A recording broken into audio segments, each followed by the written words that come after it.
What is going on, gamers? Hope you're doing well today, and welcome back to another Wild Rift patch notes review. Patch 3.5 is coming, which is the last major patch of the Season 3 cycle, I guess, Year 3 cycle of Wild Rift patches, so it's pretty exciting. Expect some major changes. I'm sure you guys have already seen the previews, seen the leaks, but we're here with the real deal. Let's not waste any more of your time. Let's get straight into the review.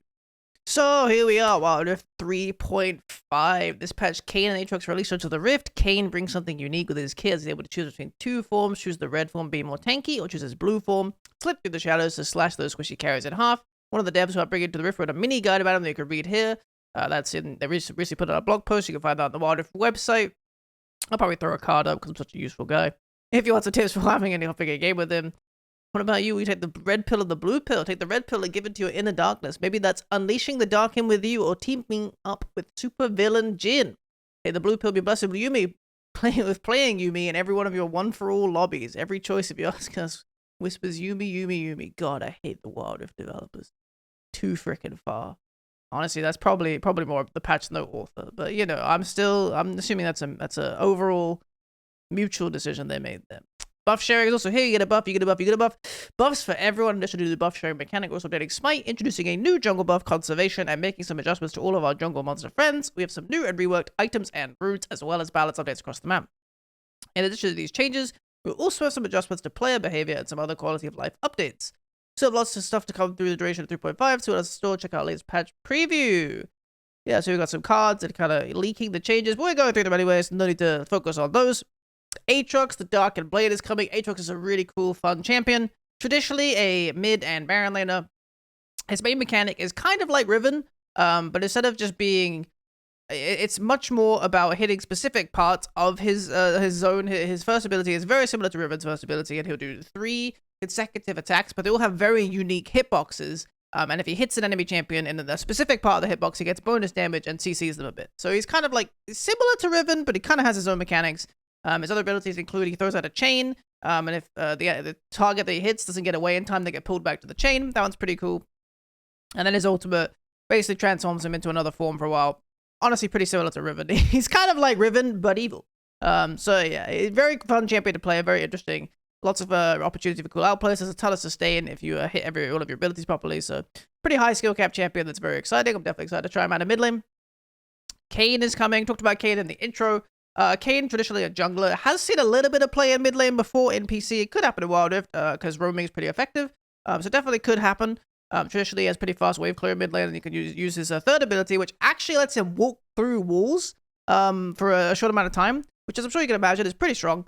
So yeah, you can walk through walls for a little while, and yeah, this obviously enables him to have pretty strong ganks. Normally a pretty farm-heavy jungler, but his main mechanic is that he has two different forms that he could choose to evolve into. He collects like experience for this evolution by damaging enemy champions. If he damages ranged champions, he gains experience for his blue form, which is more of like an assassin style playstyle. Gets more damage. I think it's a lower cooldown on the third ability that lets him walk through the walls and stuff like this. So much more about trying to assassinate people Zed style. And then his other form is the red form, which is where he damages melee champions. He gets experience for that. And then in this form, he's much more of like a bruiser. He gets like a knock up all of his abilities. He has a lot more sustain and like life regen. So there's 2 different like playstyle forms that you can kind of choose depending on the game, whichever one you think fits more effectively. It's kind of like the ideal. Generally in PC, one of the forms has pretty much always been better. That's just how it goes. You pretty much only play one form almost every game. But there is kind of this cool idea of like 2 different Kayn forms that maybe could be balanced at some point. Either way, probably pretty good at Wild Rift. It's pretty good jungle clear, and like I said, that third ability is insanely strong. Lets him walk through walls to get really creative gang paths and kind of catch people off guard. So definitely will have his way with the game for a little while, I'd imagine. Should be pretty strong on release. So junglers can be excited for that. And maybe mid laners. I think there's a world like a whole breaker mid Kayn build works or something crazy like this. I'll definitely give it a try. New features, we've got gallery skins. This is kind of similar to when you're looking at all your skins in the wardrobe now, I think they call it, where you can see all the skins for a champion. You can now see set skins, so like all of the KDA skins, all of the Supreme Cells skins, you know, all of the XY, all of the different collection of skin types, you know, like the setting. So you can see all of those in one way, and I think you can also, you also get an exclusive title to show off if you do have an entire skin set. So you get like a KDA title, you have all the KDA, or like, you know, one to each one, Warring Kingdoms maybe, stuff like this, you know. One for All is coming. This is a really cool game mode where essentially you play 5v5, but each team is all the same champion. So, 5 Aries, 5 Yumis, 5 Blitzcranks, 5 Threshers.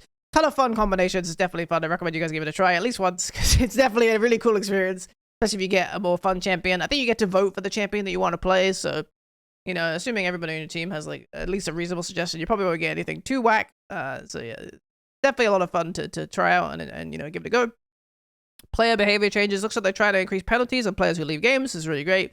They're also adding the matchmaking avoid list. This isn't relevant for me because I'm actually above Diamond, but if you are Diamond and below, you can actually add a player to your avoid list for the week, and then you will not be match made with that player for the rest of the week. So if you do get someone who just trolls your game, you see him again, you're like, I don't want to play with this guy anymore, you can actually completely lock out the matchmaking from matching you with that person for a week until the next Monday. So that's a really cool feature. But yeah, not really appropriate for me, because obviously in Master Plus and, high rank Legendary Q, it would be abused. You just block out the best players or the worst players. You wouldn't use the system properly, so they blocked it to Diamond and below, which I think makes sense. Remake votes will now automatically trigger. It's pretty cool if you don't see the remake, or, it feels like it's bugging out. Someone votes no for some reason because they're just mental. It would just happen automatically, so... Well, I think they can still vote no, but at the end of it will start on its own without someone having to trigger surrender, which is really cool. In case people just didn't notice, And then all chat will be removed for all game modes. This is a pretty interesting change. They tried this on PC. People didn't like it. I don't really care that much. I think it's pretty useless anyway. I don't think there's any positive interactions, honestly, from all chat, except maybe if you know someone on the enemy team, but it's not really, even in that case, it's not really a big deal. So I don't really think it's that big a deal it's getting removed. But I don't really see many reasons to remove it either. It's kind of just whatever, like I said. So we'll see how it goes. I guess if the community makes enough of a complaint, they'll probably add it back again. That's what happened on PC anyway. So yeah, if you don't like this change, just be loud about it, I guess, and they'll probably reconsider. Position preference rewards. This is pretty cool. New system coming in where essentially if certain queues are not being fulfilled, everybody will get a daily mission where if you queue for that role, you will get rewards. Basically, you get like bonus, yeah, so you get bonus Hextech energy and ranked, and you get bonus legendary points. So 4 additional points in legendary queue. Not really abusable, but just a nice reward if you do want to play fill and you want to fill roles that aren't really getting there aren't enough players in the queue to help out. So this should help with, a lot of things in theory. It should help with queue time and stuff like this. People do take advantage of the system. They get bonuses, and also it helps games get match made more effectively, and they get some nice bonus rewards. So this is a pretty cool system. I don't know how much of a difference it will truly make. I think generally it's like the less filled roles are less filled for a reason, right? Players just don't play those roles in general. But I'd like to see this make a positive impact, so I hope it does. Wild Pass Supervillain Jin is coming. This skin is really cool. Obviously, the other side of the coin for Superhero Jace. Yeah, very cool skin line overall. Loved both these Wild Passes. A new one coming on November 17th with the patch. Very exciting stuff. This skin looks great. If you haven't, I would say go look at some of the videos. Skin Spotlights, for example. I think they already have it up. If they don't, they'll have it up on day one. But yeah, from what I've seen, the previews of this skin looks phenomenal in game. And Jin will probably be a bit better this patch for reasons we'll get to later. So, also, they keep running 4 puns, like you, fortunately, and it's driving me mental, honestly. It's driving me mental. Events-wise, we've got Dark and Unleashed coming. This will be an Aatrox Kane event. You'll probably get one of them for free. Wouldn't surprise me. And we have Crystal Rose coming. This is actually another gacha event, much like Supreme Cells. A lot of people aren't particularly happy about this. I think that's fine. If you don't want to get involved with it, just don't vote with your wallet. It'll probably help out in the long run. I think the main problem I have with this is there doesn't seem to be any bad luck. Like any bad luck prevention like there was in the Supreme Cells one. In the Supreme Cells one, they were like, if you buy 10 boxes, you will get a skin, right? But in this one, it doesn't seem like that's actually a thing. They've obviously put all the drop rates here. You can see the different drop rates that are available, but yeah, there's no, like, if you get 10 boxes, you'll get a Crystal Rose skin, which is something I really appreciate about Supreme Cells, at least, because at least you could be confident if you did want to buy 10 boxes, you'd get a bunch of other stuff, like some other skins, but you would get at least one Supreme Cells skin, right? And it felt, it was an investment, but at least there was like a for sure reward. This one is way heavier on the gacha overall, and, Crystal Rose Akali 0.5, Riven and Vi 1. There is a token system, but the tokens also don't drop very high. I think you can only get one thing per box, right? And so, for example, Crystal Rose Akali is 32 tokens. So you need to open 32 boxes if you only got one token, right, every time. And there's a chance you can get anything else, I mean, I'm not sure if you can get multiple drops for each box. It might be possible, because you always get Poro coins. So So yeah, I don't know if it's like, you know, I could get 1 token and I could also get 2 tokens and then you get 3 tokens. So maybe that's a bit more reasonable in that case if it's rolling everything. But given the, you know, I can't do the math too quickly, but I think this all adds up to 100. I would say it's more likely you get 1 of these. So yeah, overall, I think this event is far more grindy and like far less lenient than at least Supreme Cells felt. At least, even if Supreme Cells was a gacha event, right, there was a sense of guarantee to it, and that's not present in this event, which I really don't like. And I think that's a really bad precedent. I think, yeah, at least if they were gonna take a gacha kind of style, the way they did it with Supreme Cells is the best way to do it, where at least you could be like, yeah, if I buy 10 boxes, I'll get at least 1 Supreme Cells skin, and I'll get some other, you know, some other cool skins and stuff that I wasn't trying to get, but I'll get them, and, you know, at least you can feel a bit better about your purchase. But this one, definitely not as much of a fan of because of those reasons. Champion balance changes. Here we go. Ezreal getting plus 10 damage every rank of Mystic Shot. I think Ezreal's in a pretty solid place right now. At least in Europe, he's pretty popular in high rank. He's pretty popular in Legend Queue. So I don't know what really led to this buff. I guess his numbers are just a bit low, but yeah, I think it definitely can't hurt that his most used ability gets a 10 damage buff. So probably gonna feel pretty good for Ezreal players. Irelia, Blade Surge Dash no longer follows enemy flashes and similar effects. This is a massive nerf to Irelia. I don't really know where it came from. I was down for this like 6 months ago when Irelia was like destroying the game single-handedly. But I don't know why they felt like they had to throw this in now. Maybe it's just a change they wanted to make, or maybe her numbers are high. I don't think they are. You know, at least looking at like ranked Wild Rift and resources like that, I've never really seen Irelia particularly high on any of those lists. So I don't know what made them feel like this change had to come now. But yeah, this is a massive nerf to Irelia. This is definitely a mechanic you take advantage of 4 or 5 times a game, I'd say, almost certainly. In some matchups, it's completely game-changing. Like, stuff like, I don't know, Irelia versus... I'm just trying to think of champion mobility, right? But, like, I think even, like, Akshan, for example. If Akshan grapples away, I think you won't follow him all the way now. Like, because it says, and similar effects. It might just be blinks, and if it is just blinks, I guess you could still have some things where it's fine, but... Stuff like even Lucian Dash. I'm not sure if you'll follow that.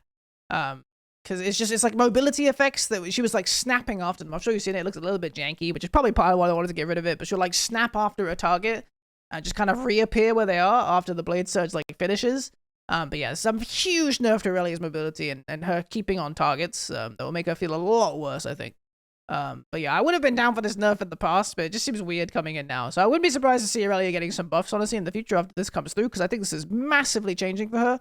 It will really affect how hard she can affect team fights and, you know, chase champions and actually lock people down. I mean, even just Flash, right? Everybody has Flash. So, like, even in a team fight, if you lose your Blade Surge at a bad time like this and you end up out of the fight, it could just completely destroy your momentum. So I think it's a really big nerf. We'll see if she gets some recuperation buffs in the future, or if her numbers stay the same. But to me, I think she'll be a lot weaker. Janna, had our eye on Janna. She's been overperforming in higher ranks, so we got some Janna changes coming through. Basically just lower base damage on Howling Gale when you charge it, and the Zephyr has been going down at higher ranks.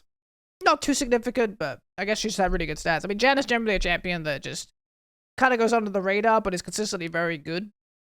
She never really has any issues, you know, winning lane or having utility or having impact in the game, because the champion, you know, it's range, it's an enchanter, but it also has pretty good aggressive tools, so if you are good at Janna, you can get a lot of value out of it. So doesn't surprise me to see that her stats are particularly high, but yeah, I don't think this change will do that much for her. It would just make her a bit weaker in the late phase and make her a bit easier to catch in the mid game. Kassadin has been hard to master, but still a force to reckon with the right hands, giving a slight boost to his base health, so they have a little more room for error, pulling back on the damage amp that Force Pulse grants, so plus 30 base health, but minus 20% damage amp on Force Pulse actually is a pretty significant nerf to his burst combo, I think. But at the same time, I think he's still overkilling people all the time, so I don't think these Kassadin changes will matter that much, and I think the base health is actually really significant for his lane phase. So I think overall, this will come out maybe as a Kassadin buff. I don't know. I think it probably is about even. Maybe it just won't change much. It's definitely enough to his wave clear as well. You obviously max Force Pulse first, so you definitely be doing less damage in the early game. But I think the thing about Kassadin is, like, when you hit that, you know, 3-4 item spike, I feel like half the time I don't even get to use Force Pulse before I kill someone. Like, I jump on someone with Rift Walk, I throw out Void Sphere, I hit them with the auto, and they're already dead. And I'm like, oh, okay, I didn't even use Force Pulse yet. So, like, at a certain point, you're overkilling people so hard that you won't even feel this. But this will be a bit, it will stop him getting off the ground as fast, because his farming will be a little bit slower, his wave clear will be a little bit worse, you have a little bit less early game damage. So that would definitely be noticeable in that regard. But that was kind of already where he was weak. So I don't know if it's going to be drastically changing. And yeah, I feel like if you do get to that kind of mid-late game power spike that, you know, Kassadin's known for, I think you'll be fine and you won't really feel much of a difference. Lux. So the previous changes made Lux reverse the record with the mid lane, but she isn't scaling as well as the support role. So what they're doing with Prismatic Barrier here is they're actually redirecting some of the power, taking away some of the scaling, and then adding it to the base damage instead. This is actually, you know, meant to be a buff to support Lux because she's going to max Prismatic Barrier first, whereas mid lane Lux likes to max it second or last. So, you know, the scaling is a bit lower, so if you are building ability power Lux like mid lane or ADC, you won't be getting as much value. And she lost 10% ratio of Final Spark. So yeah, a bit of a nerf to like the AP Lux used in mid lane or Dragon lane. And a bit of a buff to the support Lux, which hasn't really been seen as much for a while. Tank supports and, you know, engage supports definitely have been much more meta than Enchanters for a bit.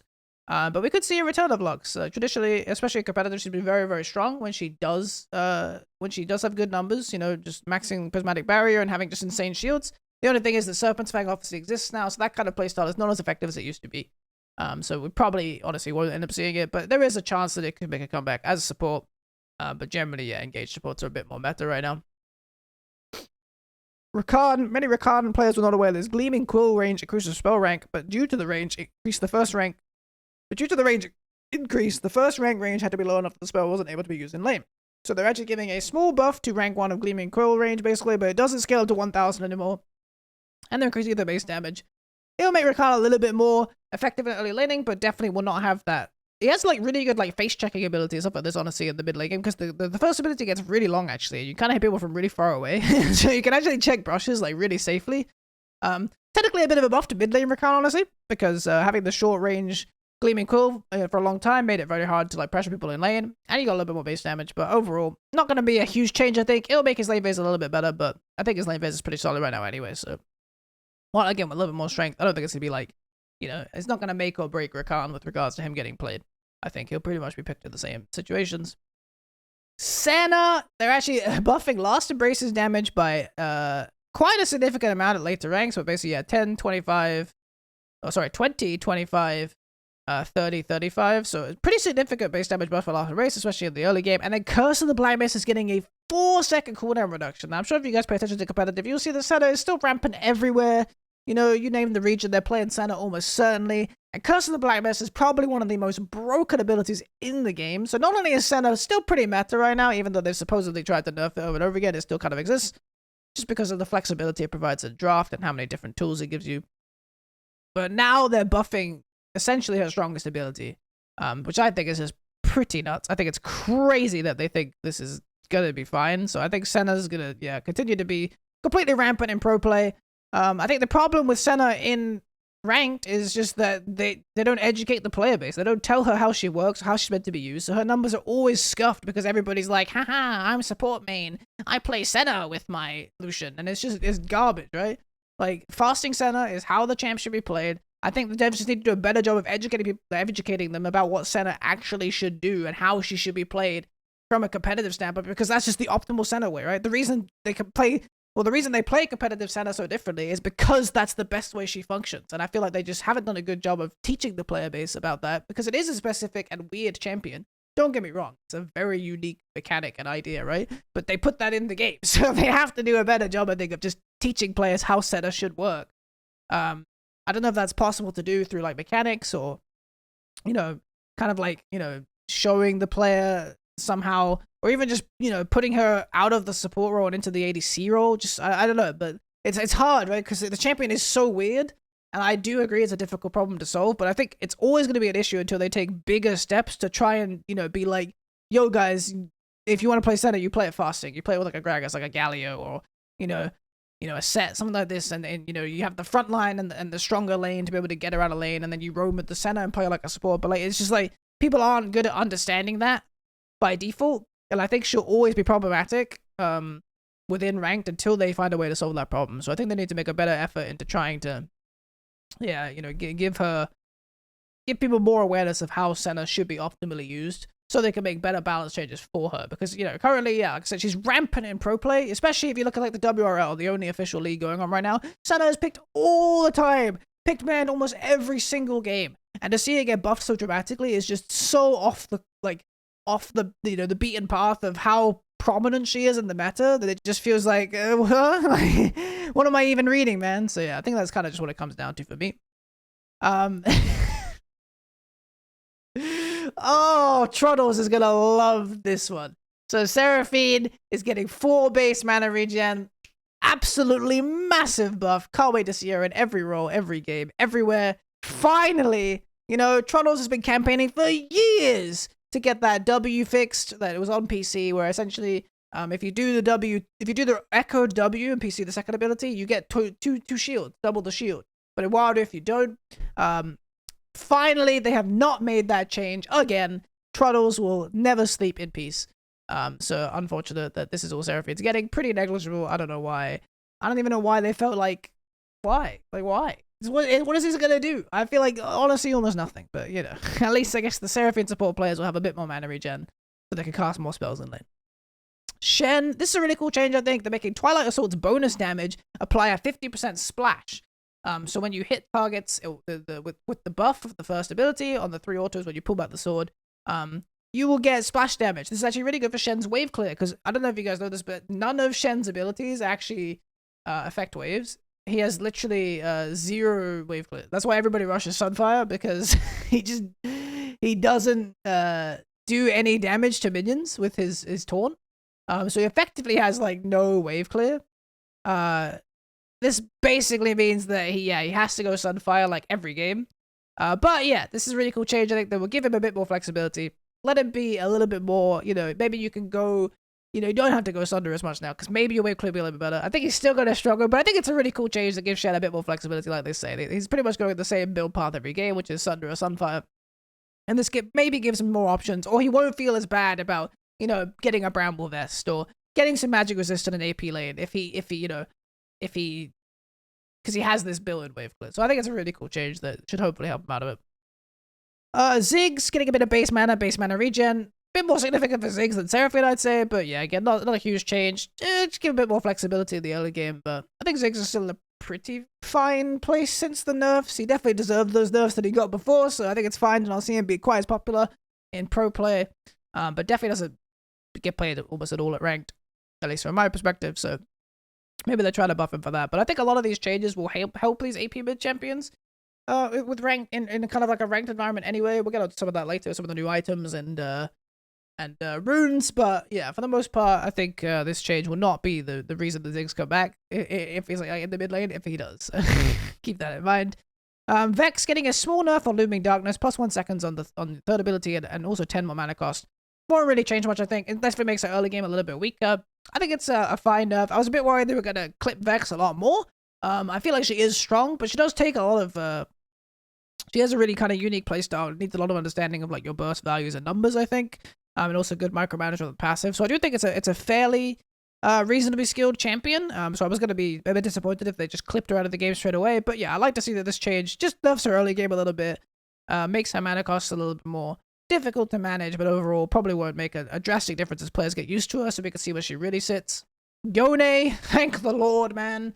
Yone getting minus 10 base damage on his second ability, and also an increase on the cooldown of his third ability. Now, this is the substantial change, plus 3 seconds on Soul Unbound at max rank.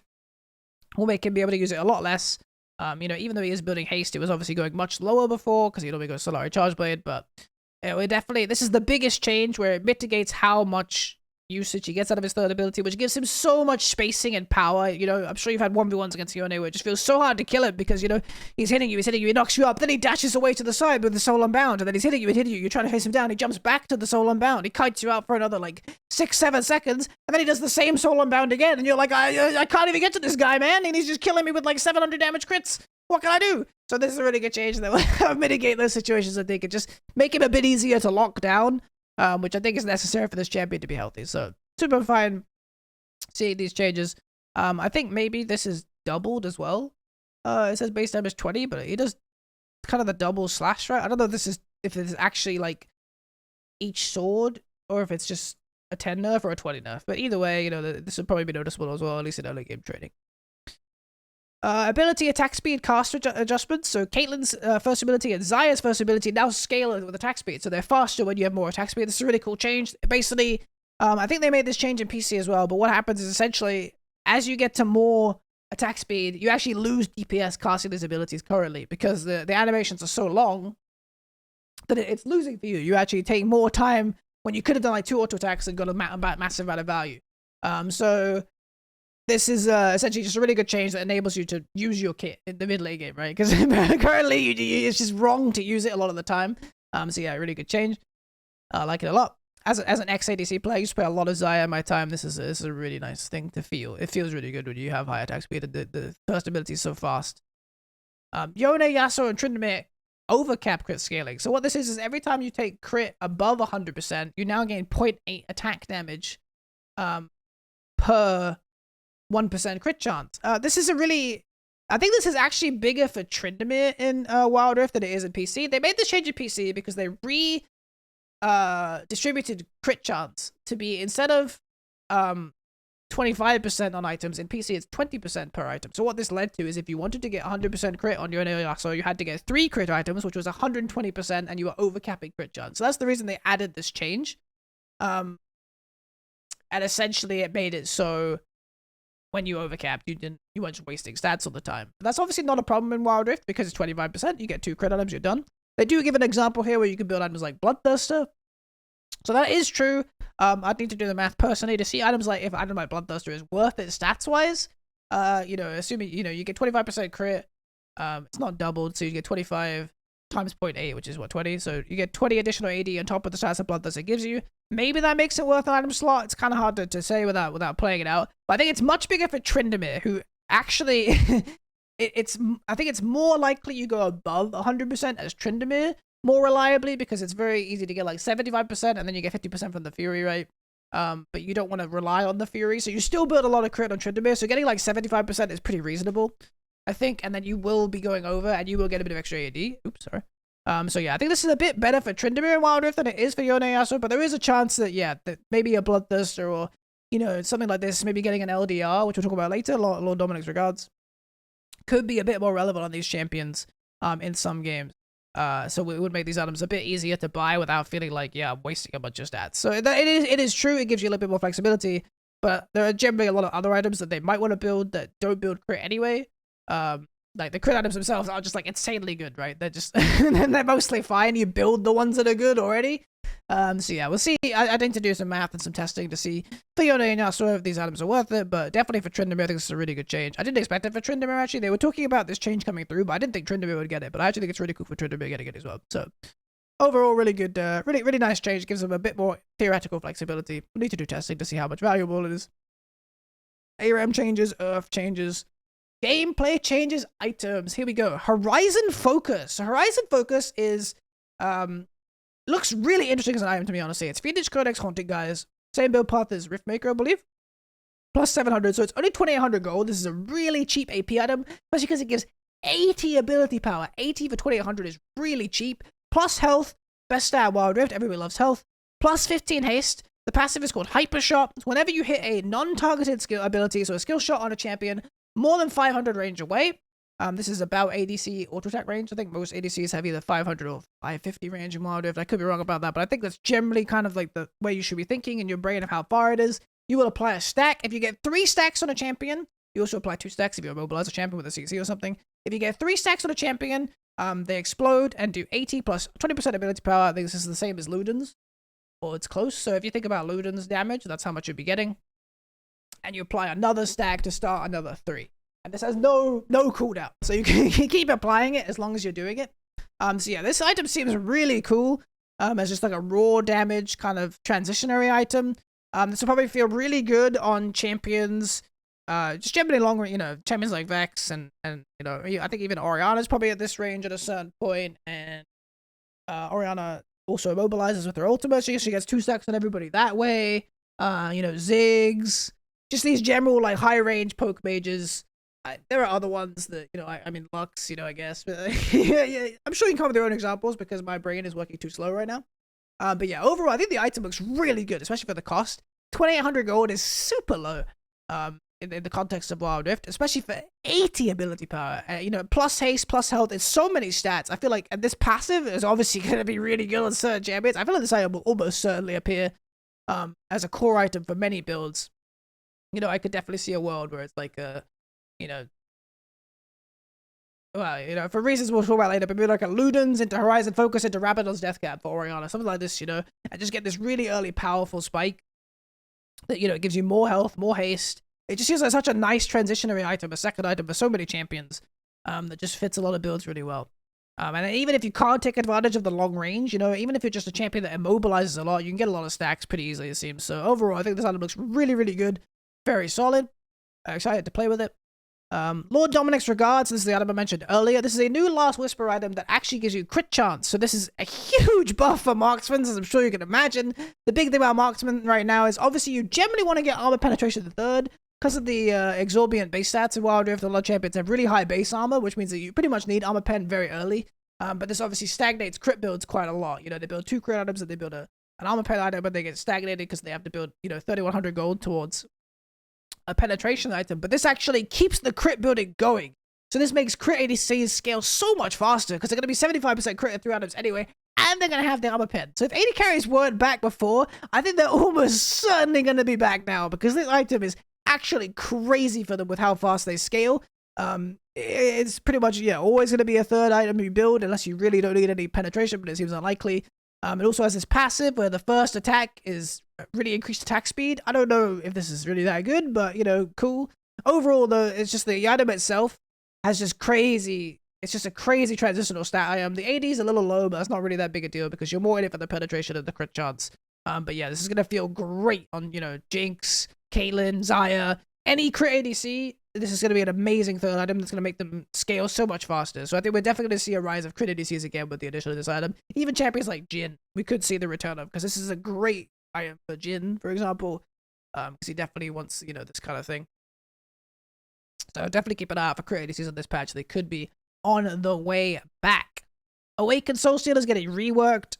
So this new item is pretty interesting. I don't know the proper gold cost because Prophet's Pendant here says 1250, but Prophet's Pendant is 1000 now. So it's probably 1000, 1000, 1000, but it could be 2750. I need to follow up with the patch notes people and maybe try and make sure what price this is. But this is a new interesting item. So it's 65 AP, 20 health, or 20 haste, sorry, and 150 health. Has the magic pen on it now, so this is the new second magic penetration item. They're actually removing a magic pen from Morello Nomicon and making it a completely different item. But this is the new magic pen upgrade, like on the other side of Infinity Orb. You have Infinity Orb, and now you also have Awakened Soulstealer. So yeah, it's 15 magic penetration, and it has a passive called Soul Flare, which is every time you get a takedown on an enemy champion, within 3 seconds of dealing damage to them, you reduce the remaining cooldown of all of your abilities, including your ultimate, by 20%. Now, this item sounds crazy to me. I don't know. It's more expensive than I thought it would be. I think the current Awakened Soulstealer is like 2,500, so they did raise the price. I thought it'd be an even better item, but considering, you know, I've been talking about so much this build that I'm going nowadays, which is Ludens into Prophet's Pendant into Void Staff, for example, or Riftmaker, Prophet's Pendant, Void Staff. You almost always have a Prophet's Pendant in your build nowadays, and you know, you just naturally get the Infinity Orb. But you now have this other option of Awakened Soulstealer, which just seems to have an absolute insane potential. Like, 20% of the remaining cooldowns of all of your abilities, including your ultimate, is just absolutely bonkers on so many champions conceptually, that I feel like this item could just be so good that you might just finish it, you know, straight after a Void Staff, or even before a Void Staff as a second item, because it's just, compared to the old Awakened Soulstealer, this one is just absolutely wicked. You know, you just think of champions like, any ult-focused champions like Vex or stuff like this, you know, you get their ult back so much faster, and it's just getting like a reset of your kit within a team fight. You know, we've all seen Katarina. We've seen what she does. This doesn't make every champion into Katarina, but it's as close as you're going to get on many champions. And I think just getting a dramatic cooldown reduction, and it's a flat 20% on everything, especially for champions with slightly longer cooldowns, is going to be insanely impactful. So I really feel like this item has the potential to just break a lot of champions. We'll see how it goes. Definitely worth trying on a lot of characters. So yeah, I think it's a really interesting item, but I'm pretty scared. I'm not gonna lie to you guys. It's pretty terrifying. We'll see if it just destroys the game. I'm really not sure. But it definitely has the chance. Anyway, Divine Sundra getting 5 AD, 5 haste. I don't know why Sundra is getting buffed. I think Sundra is pretty great right now, and also I think bruises are really getting kicked in the teeth this whole patch. Maybe that's why it's getting buffed, because you know, all these changes are really gonna shit on bruises. Like, good fucking luck Baron Laner's next patch, that's all I'm saying. But yeah, plus 5 AD, plus 5 haste, pretty nice for Sundra users. Can't be upset about it. I don't know how this sentence could even slightly be true. A competitor Trinity Force Divine Sun is losing a bit of a sheen. Definitely not any context that I understand. Unless you're a jungler, I feel like Sunder is almost always better in almost every situation. You know, unless you like to go, haha, funny DPS, but you're probably not even doing more damage most of the time with Trinity Force. So unless you really need the attack speed to clear the jungle, I think Sunder is almost always better. So yeah, it is getting buffed, but I don't really follow why. Morellonomicon. So yeah, I mentioned that Morellonomicon is getting reworked. Instead of being the penetration item, now it's actually purely an anti-heal item. It's Fiendish Codex, Oblivion Orb, 700G, 2500G total. It doesn't have any health anymore. Doesn't have any magic pen, but now it has 20 haste and 70 AP for 2500 gold, which is pretty. These are pretty reasonable stats, actually. Initially, I think I read in a leak they were removing the health and removing the magic pen from Morello, and I was like, I don't know. I guess I'm never building anti-heal anymore the rest of my life. But actually, I don't know. I think this item looks pretty reasonable. Especially if you need anti-heal, obviously. But even just stats-wise, you know, if I just completely remove Affliction and this item existed, there's a chance I would think about it on some champions. I don't know, 70 AP, 20 haste for 2500 gold is very nice. And yeah, so I guess if you do need anti-heal, you definitely don't want to feel anywhere near as bad about building it now, honestly. I feel like this item makes more sense for a lot of mages and stuff than the old Morello did. Even though it gave health, which is a great stat. And it did build out of the Prophet's Pendant that we started building. But overall, I would say that this is a pretty interesting item. I need to test with this some, but I think it looks like a pretty decent slot efficient buy. So yeah, I thought Morello was gonna be pretty dead, but I think the addition of haste makes it pretty strong actually, and it's another nice like core haste item. That's kind of the trend of a lot of these items actually. You know, Awakened Soulstealer 20 haste, Horizon Focus 15 haste. So they actually they're all like nice haste transitional items, which could definitely be different or decent slot choices for a lot of champions. And also it's a buff to Cosmic Drive. Yuma's Ghostblade is getting a 100 gold reduction. Pretty nice. Serpent's Fang is in a really good spot, and I have kind of consistently said that I don't think you even feel much of a power difference when you build Serpent's Fang. So I think it's nice to make Ghostblade a little bit cheaper just to make it more attractive comparatively. Because yeah, you do really need to get advantage out of the kind of the roaming mechanic momentum that Yuma's provides you. So making it a bit cheaper makes it a bit easier a choice in some situations. Champion is getting removed. I think this is fine. It's a pretty weird niche rune. And they're adding sudden impact. So this rune is actually really crazy. After exiting stealth or using a dash, leap, blink, or teleport effects, any kind of mobility, damaging an enemy champion grants 10 armor pen and 10 magic pen for 3 seconds. Especially the magic pen variant is insane. The armor pen variant is also good with early lethality. This is going to be a really dramatic buff to champions like Zed, Akali. A lot of champions, honestly, are going to benefit from sudden impact that you kind of probably wouldn't think about. Obviously, Giant Slayer is really good, but I like that this is a rune that is a lot more consistent than something like Giant Slayer isn't scaling heavy, much more usable than Champion, I think, but this will be really, really strong. I'm warning you now that, especially with, yeah, I did a big post recently and a big tweet about the Void Staff build, but essentially, with this 10 magic pen as well, plus the Void Staff, plus Prophet's Pendant, you will be doing true damage to almost every squishy champion in the game for a large portion of the game.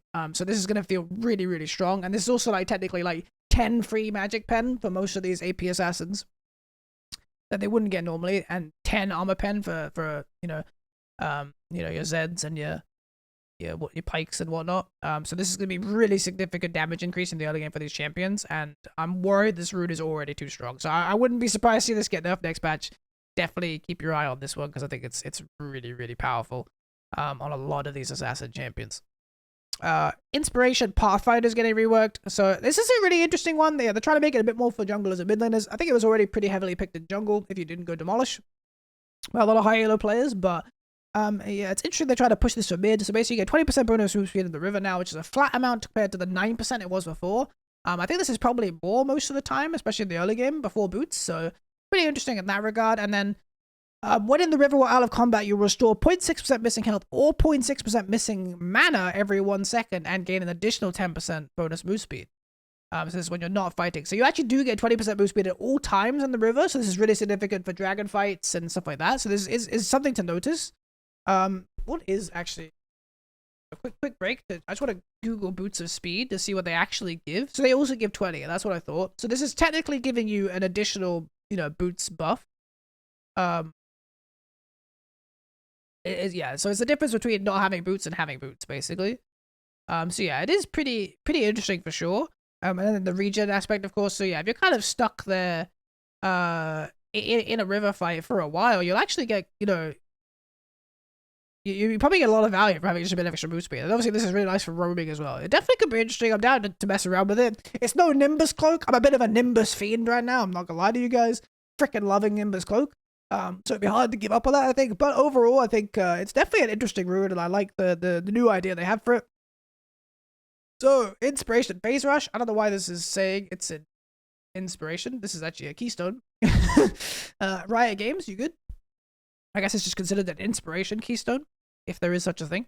But yeah, so Phase Rush has been underperforming since introduction, so we're changing Phase Rush to grant shorter cooldowns instead of slow resist. This is the new reworked Phase Rush. We talked about this on the stream, we talked about it on some of my YouTube videos, I think. This is really interesting and exciting for mid lane.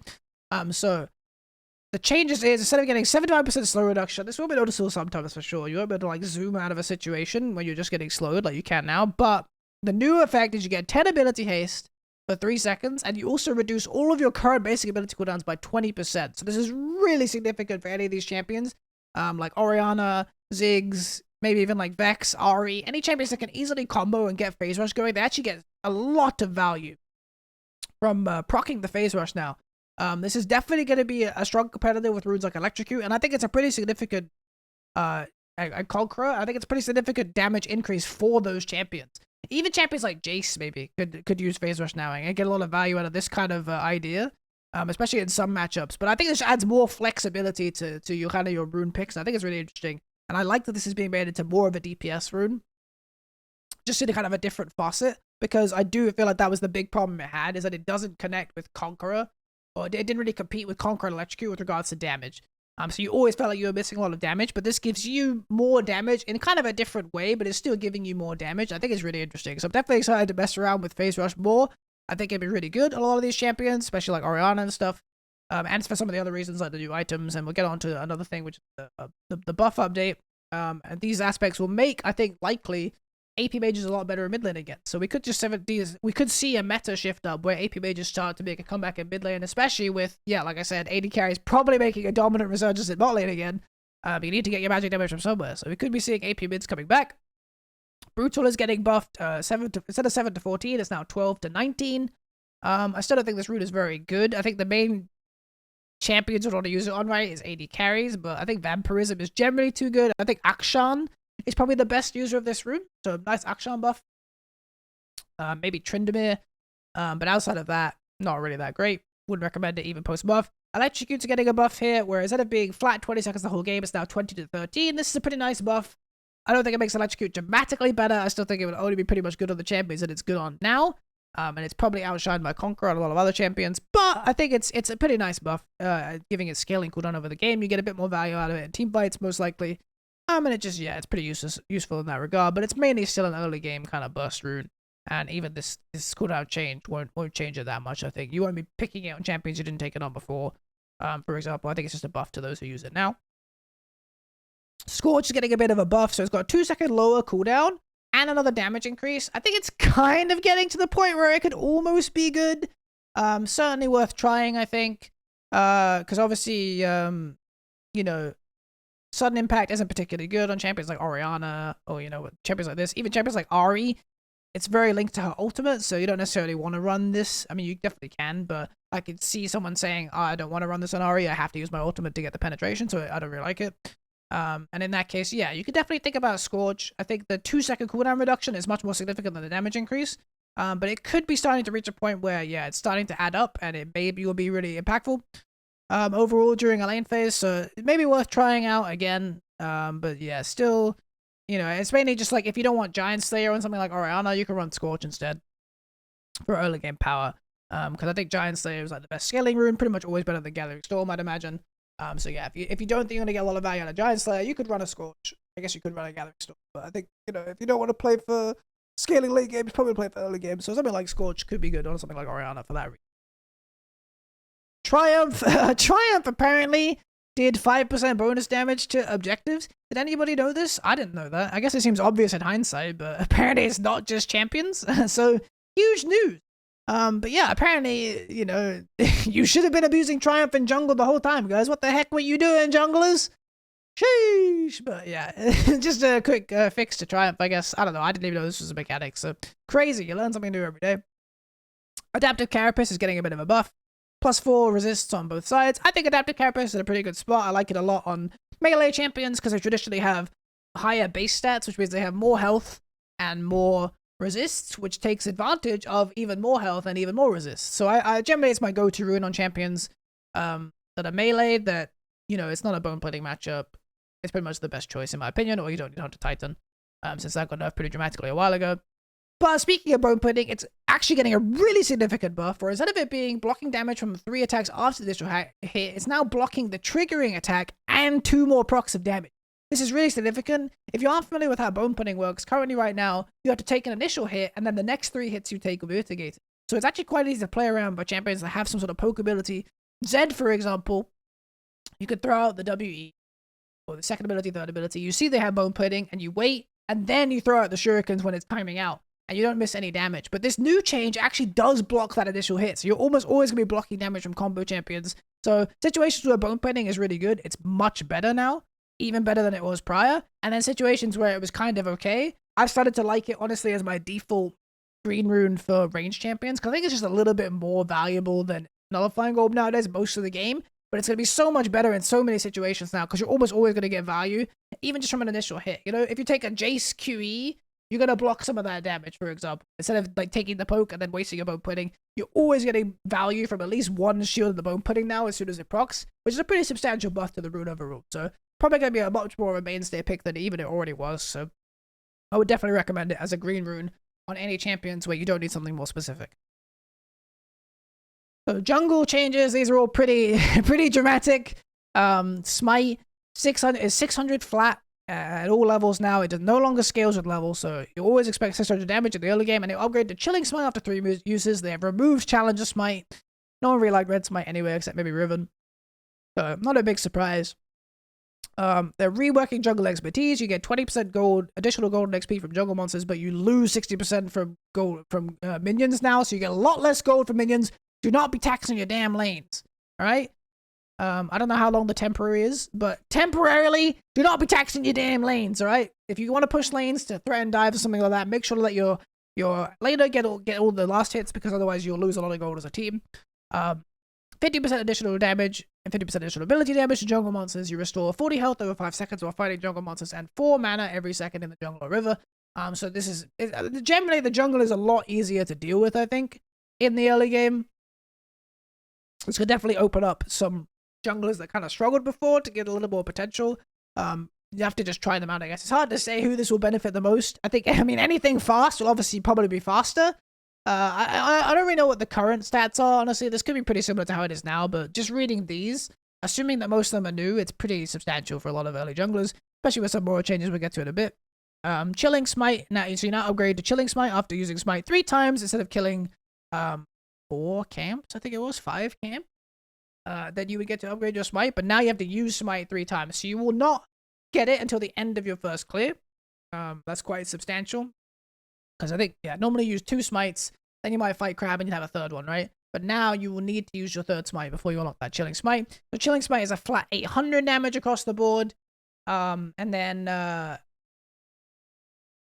yeah, so there's the true damage when used on champions, and you still 25% miss within 2 seconds. So I think this is about the same, except for the fact that it's now 800 damage always. So now everybody should know, in all situations, Smite is 800, alright?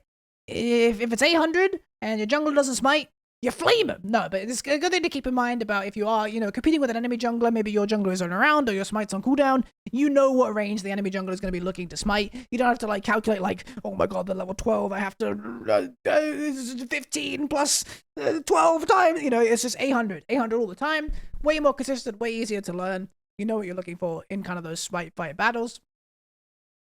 And then they're also adding jungle conservation. So this is a pretty interesting mechanic where essentially when you don't farm a camp for a while, you will stack up a buff. Every 5 seconds, you will gain, by default, 6 stacks. You get 12 stacks if you're behind. It's a comeback mechanic. That's what they explain here. But essentially, you get 6 stacks of a conservation buff. It stacks up to 150. So every 5 seconds that you don't kill a camp, you will gain 6 stacks. And then when you do kill a camp, you cash in all the stacks like Draven, and you get 1 gold per 1 stack. So essentially, well, actually, it's specifically when you kill a large monster. So when you don't take a buff for a while, it gives junglers a bit more of an opportunity to be like, okay, my red buff is coming, but I want to gank the other side of the map right now. And it won't feel as bad to leave your red buff alive for a while because you have conservation to essentially, make up for some of the lost time of not farming your jungler cooldown. It's basically a big efficiency thing of like, if you want to be maximum efficient, this is an easy way. Like, you keep your rhythm going. You don't lose a bunch of time by leaving your red buff alive for a bit or leaving your blue buff alive for a bit. If you don't farm blue buff for a while, you gain conversation. It is conservation, right? It says conversation here. It's just throwing me off. But, when you get your conservation and then you can go cash it in and you won't lose, anywhere near as much. You essentially get gold for the time you spend doing something else, right? So it's a little bit more rewarding, gives junglers a bit more flexibility in how they want to play out a situation, and if they want to focus on something else and focus on ganking or covering a lane for a while, it's not as punishing for them to like leave their buff up for a bit. They can then go cash it in later. So it's basically about giving junglers more flexibility and letting them have more decision making. They're removing the double jungle camp thing. I think this is fine. It was a bit whack. It was very min-max and it was very good. If you saw any of like Vindy, for example, did a lot of these clears with the double camp stacking. It was very, very good, but it was very difficult to learn, very tenuous, and very specific. It's very hard to consistently get the camps to stand in the right spot all the time. But I think the game was going down a path of like you would have to be really good at this at some point in competitive, or you'd always be behind in jungle clear. So I think it's just better they remove it like they did, and just make it so you just fight one camp at a time. I think this is fine, especially because they made the camps a bit easier to clear, I think, overall. So these are a lot of big changes with regards to jungle camp stats. If I broke these down for you quickly, it's like they now have a higher level cap on non-epic monsters. It's 12 instead. Camps level up every 60 seconds after the first 30 seconds of a game. I don't know if that means they level up at 30 seconds or 130, but I'm assuming it's the latter. So what these changes basically mean is all of the camps are going to be squishier until like about 10 minutes. I'd say overall, for the most part. At about 10:30, I think most of the camps start to get tankier. They're also going to be giving more gold, or they're going to be giving less gold until, again, about 10:30, and then 10:30 onwards, they'll start giving more gold. And then XP-wise, I think they give less XP until about 3:30. So there's more jungle XP from about 3:30 in the game across the board, for the most part. And then there's less gold until 10:30 in the game, and the camps are squishier until 10:30 in the game as well. Overall, I think it's basically how I mapped this out. Feel free to kind of pause this video and read some of these changes for yourself, but that's my general understanding. And also the Krugs no longer split to the really tiny Krug. I assume this means they have the same gold in them and they're redistributed, but it does make Krug camp a lot faster. Also, camps are 5 seconds longer cooldown on their respawn. That's something to keep in mind as well. If you are used to like arriving at camps as they respawn, it is a 5-second difference, so don't get tripped up by that. But yeah, I would think that so this is the big Krug, and these are the smaller Krugs. Where does it say Krug gold? That's what I want to check for sure. So 20 gold plus 22 plus 1 per level. So it looks like they didn't actually redistribute the Krug gold overall. So there's basically 60 gold missing from Krugs now. So that's something to keep in mind, I guess. But essentially, Krugs will be a lot faster to clear, but yeah, I guess they are less valuable as well. So that basically, the bottom line is, jungle's squishier. Jungle gives more XP, or jungle's squishier, and the jungle gives less gold. For the first 10 minutes of the game, and then after 3 minutes of the game, jungle's giving more XP. And that's kind of like basically how it goes down. That's my understanding of these changes for the most part. They also scale a bit harder than they used to, because they level up to 12 instead of 10. So they will scale a bit longer, give even more gold as the game goes on, give even more health and XP as the game, have more health and give more XP as the game goes on. So they do scale a bit better, and yeah, I think 12:30 then would be the strongest camps will be, or 13:30, something like this. It depends whether, they level up at 30 seconds or not. I would assume they don't, but I'm not sure. Because then they spawn at 30 seconds, right? So, well, they spawn at 20. It'd be weird if they leveled at 30. So I think they'll probably level at 1:30. And so that would mean at 13:30, that's the strongest they'll be. And they'll give much more gold, I guess, at that point. I mean, 6 more gold for red. So yeah, not really much more, but more gold than they used to by a little bit overall. I guess, you know, if you do an overall play, you get a bit more value. And they'll definitely be more tankier, and they'll give more XP as well. Quite a lot more XP, actually, because a big thing about the XP is it didn't scale, but they actually give a lot more XP as the game goes on. It kind of depends. I mean, this red buff, for example, is giving you more XP at 3 minutes 30 already. But the Merkwolf, for example, is also 3 minutes, actually.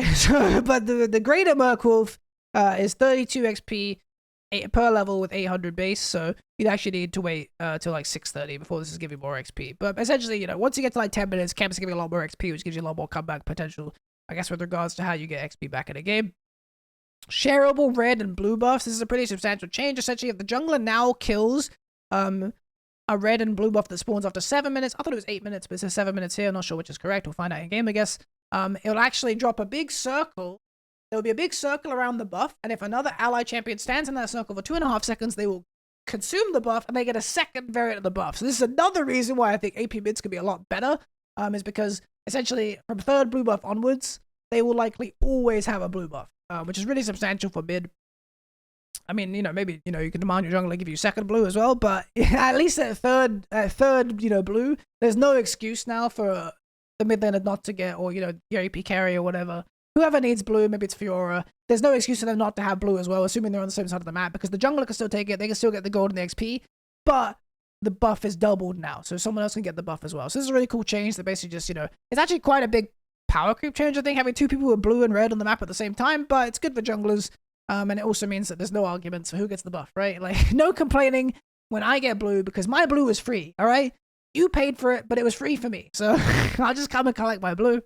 Rift Herald's getting a bit of a buff. Total summoning animation duration almost halved, which is pretty substantial.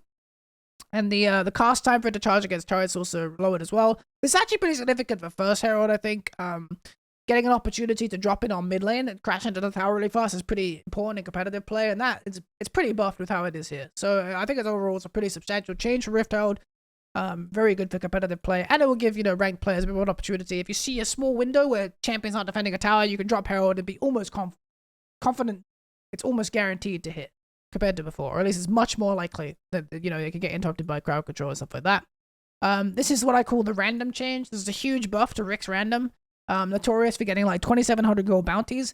Bounties are now capped at 1,300 gold. You cannot get a bounty higher than 1,300 gold, and also you can only pay out 1,000 gold at a time. So if you're 20-0 now, instead of giving 2,700 gold to the enemy Kassadin who killed you because you dove 17 towers and he got the last hit on you right before he died, you actually only give 1,000 gold. So there's a really big buff to, you know, any of those games where you're like the only one in the game. I'm 1v9, I'm killing everybody. Like, my team are all useless. I'm worth like 2,800 gold, and then you die one time, and some enemy champion gets like 2,800 gold, and you're like, well, I'm doomed. That was all I had. But now you'll only give 1,000 gold at most. And then I think, yeah, it says, so the extra 300 gold would be reserved for your next bounty. So you'll drop another big bounty if you do that again. But essentially, yeah, there's way less 50 million gold bounties now, which makes it much easier to have those kind of like 1v9 games where you can't afford to make many mistakes. If you do make that one mistake now where you die one time, you aren't giving away, you know, 1,700, 2,100, 2,700 gold. You're giving away 1,000 gold, which feels a lot better to be that kind of player, I think. So I like this change a lot. But this is definitely the Rick's random change, because he is notorious for having these kind of games where he's just absolutely going nuts, and then, you know, he'll make like one mistake, and then he'll like kick himself because he lost, like, he gave the enemy like 2k gold. But yeah, I think overall it's a pretty good change for those kind of situations. And then they're also lowering takedown experience to smooth the impact of early kills. If you get early kills now, you will not be getting as much experience, I think. Or you get more experience? I should probably just read, you know. And they're also delaying the experience catch-up activation time from 30 seconds to 3 minutes, which I think is a good change, because I've also had some weird situations where, like, I might die, and then it will propel someone who's really behind into like an XP lead, even though they were really behind already, and all they got was an assist or something like this, you know, I don't know. But okay, so actually you're getting more experience for a level 1 kill, and then you're getting less for 2 through 5. So yeah, you're getting less experience from early game kills, unless you get a level 1 first blood, in which case, BAM! You're getting fat loot. So just kill your opponent level 1, and you'll be reaping the rewards. And then, But yeah, overall, this will lower the impact a bit of getting early solo kills. I'm not sure that's really necessary. I feel like they're already not super impactful anyway. But you know, just smoothing out the curve a bit, I guess, make it feel a bit less bad to die in the early game. And then we got skins coming. Blood Moon Aatrox, this skin's really cool. Soul Hunter Kayn, and then Crystal Rose. I think Crystal Rose Akali looks so great. Like I said, I'm really disappointed with the way that event is handled compared to Supreme Cells, especially. Because I think the skin looks really, really cool in game. So it's kind of a shame that it's very difficult to get it. I'm still, you know, on the edge of if I should try. We'll see what happens, you know. But yeah, I've got some accessories here. I learned some extra bits. When the Scribe's Bone part affects enemies that are not on your vision, it will automatically send the enemy's champion spotted ping. This is really cool. I did music on recalls for certain skin tiers. I don't know what that means, but it sounds neat. And then, yeah, just some other stuff. And then, yeah, free-to-play rotation. So that's all we got with patch 3.5. Pretty cool patch, you know. I'm definitely very excited for all of these changes. I think they're really cool. Definitely very exciting to get involved with it. You know, this would be the patch we're using for the upcoming LAN event. Well, not this patch specifically, but this kind of like cycle of patches. So we play with Aatrox and Kayn most likely. So yeah, definitely excited to get my hands on them and give them a try. But I hope you guys enjoyed the patch review. If you did, leave it a like. If you did not enjoy it, give it a dislike. You can also subscribe for more content like this. And yeah, I hope to see you guys in the next one. Hope you guys have a great time with patch 3.5 and Wild Rift in general. And I will see you again. Peace!